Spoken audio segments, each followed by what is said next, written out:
Naglabas ng pahayag ang Sangguniang Pambansa ng mga Simbahan sa Pilipinas o National Council of Churches in the Philippines kaugnay sa impeachment case ni Vice President Sara Duterte. Mariin din nilang kinondena ang mga naging pahayag at aksyon ng bise. Kumuha tayo ng detalye kay Zai Chua live mula sa Batasang Pambansa. Zai!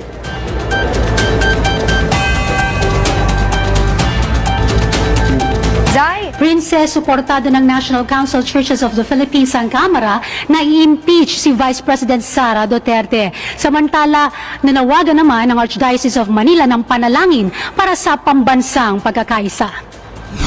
Sa paghahangad ng katarungan at pananagutan, hinimok ng National Council of Churches in the Philippines o NCCP ang Senado na simulan na ang impeachment proceedings ni Vice President Sara Duterte. Ayon sa NCCP, mahalagang matiyak ang panuntunan ng batas kaysa sa pampulitikang interes. Pinaalala ng NCCP sa publiko na ang proseso ng impeachment ay kritikal, ngunit legal na parusa upang panagutin ang mataas na opisyal ng gobyerno na lumalabag sa tiwala ng publiko.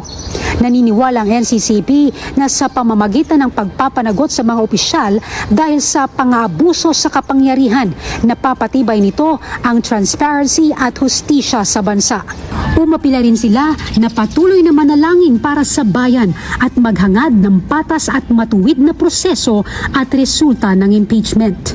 Samantala, sinimulan na ng Simbahang Katoliko ang pagdarasal ng Oratio Imperata for the Nation, kasunod ng panawagan ni Manila Archbishop Jose Cardinal Advincula na sama-samang manalangin bilang isang bansa para sa kapayapaan, katarungan at pagkakaisa sa gitna ng pagkakaaresto kay dating Pangulong Rodrigo Duterte.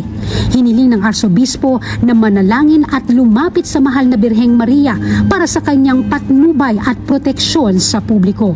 Aniya, ang panalangin ang tugon ng simbahan sa gitna ng dinaranas na krisis, tunggalian at kaguluhan sa bansa.